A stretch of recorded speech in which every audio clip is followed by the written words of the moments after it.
मैं विनोद जी आपके पास आना चाहता हूँ इस बात को लेके, क्योंकि गुजरात की राजनीति में क्या हो रहा है, गुजरात में कौन जीत रहा है, इस पे हम अलग से और चर्चा करते रहेंगे।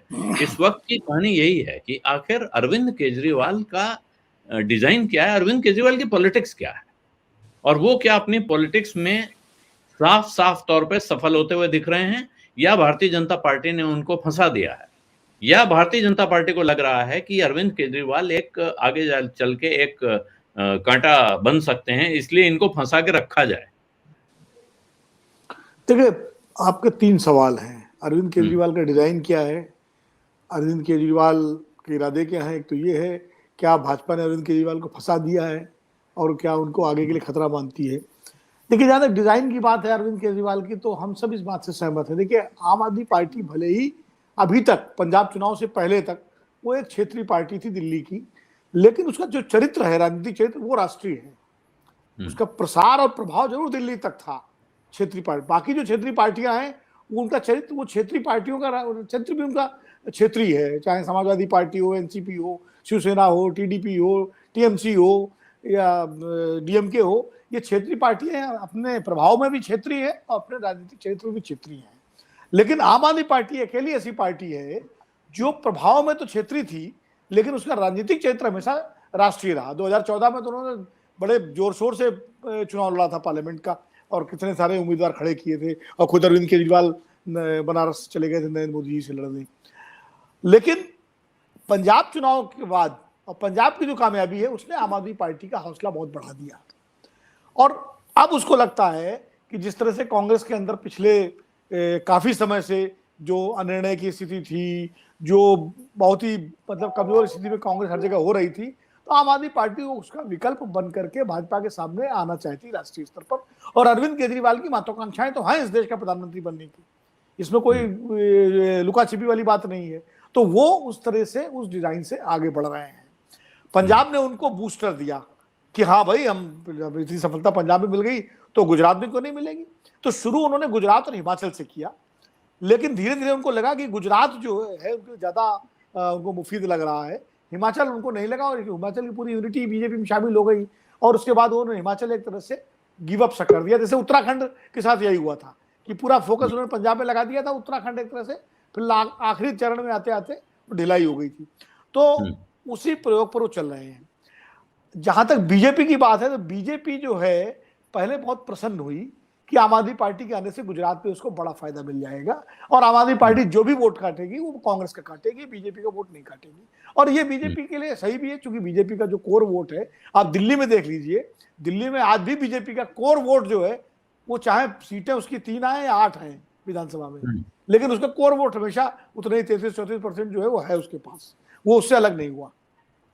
वही स्थिति बीजेपी की गुजरात में है, जो अभी संदीप भी कह रहे थे, और मैं भी मानता हूं कि बीजेपी का अपना जो वोट है वो उसमें सेंध लगाना बहुत मुश्किल है। लेकिन क्या हुआ, जो मेरी गुजरात से जो खबरें आई, कि आम आदमी पार्टी सूरत की सफलता के बाद पहले तो उसने ट्राइबल बेल्ट और वहां कोशिश की, लेकिन बाद में उसको लगा कि शहरों में घुसना चाहिए, और उसके बाद अहमदाबाद, राजकोट, सूरत, बड़ोदरा जो बीजेपी के गढ़ हैं, जहां से बीजेपी एकदम जीतती है, जैसा कि धीमन भी बता रहे थे कि उन्होंने पूरा सोशल मीडिया कैंपेन और पूरा परसेप्शन बिल्डिंग कर, तो वो उनका इरादा है। उन्हें भी देखिए, अगर अंदर से बातचीत ईमानदारी से करें उनके नेताओं से, तो वो भी मानते हैं कि सरकार उनकी गुजरात में बनना संभव नहीं है।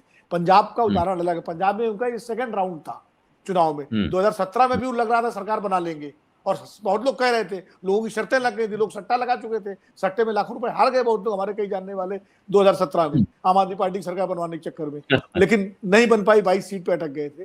तो वो इस बार जो सरकार बनी उसकी अलग गुजरात से कोई तुलना नहीं है। पंजाब में तो कांग्रेस से मुकाबला था, उस कांग्रेस से जो आपस में लड़ रही थी, सिद्धू कैप्टन से, कैप्टन जो है चन्नी से, चन्नी जाखड़ से, जाखड़ उनसे, और आज चारों कहाँ हैं, सिद्धू जेल में, चन्नी जो है विदेश में, और कैप्टन साहब और सुनील जाखड़ भाजपा में, जो कर्णधार थे वहां पर पंजाब में।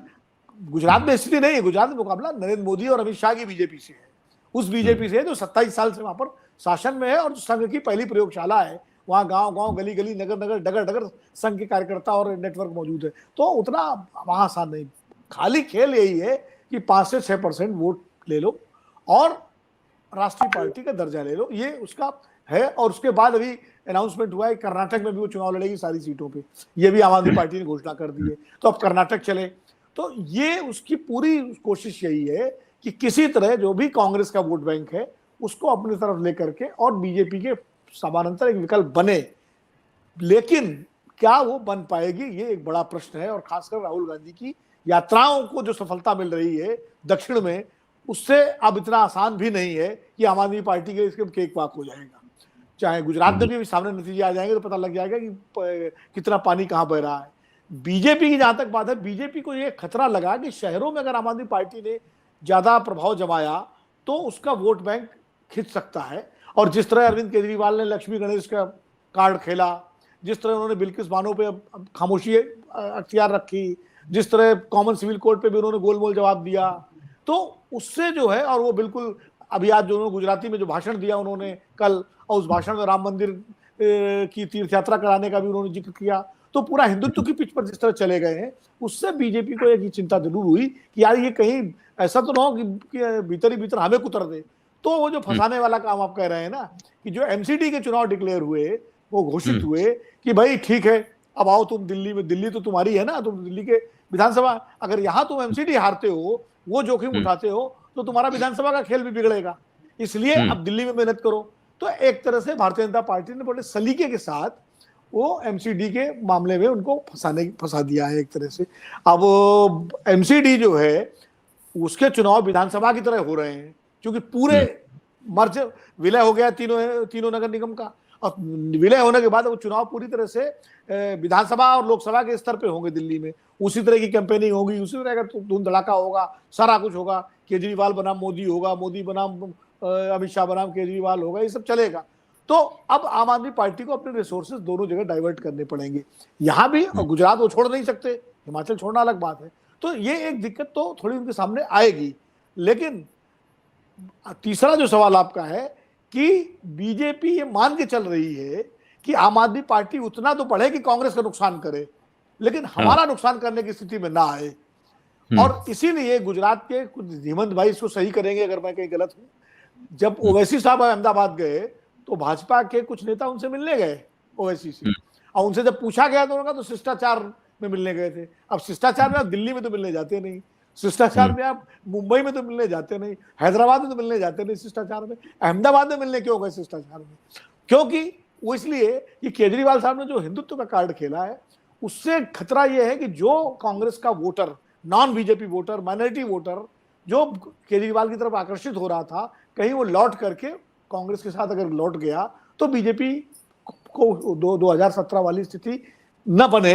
इसके लिए अगर थोड़ा ओवैसी साहब भी जोर लगाएं तो और थोड़ा आनंद आ जाएगा। तो कुल मिला के सारे गेम गुजरात में हो रहे हैं, और आम आदमी पार्टी के सामने इस वक्त दोनों जगह चुनाव लड़ने की मजबूती से एक बड़ी चुनौती तो पेश कर ही दी है बीजेपी ने। सत्य हिंदी का ऐप डाउनलोड करें गूगल प्ले स्टोर पर।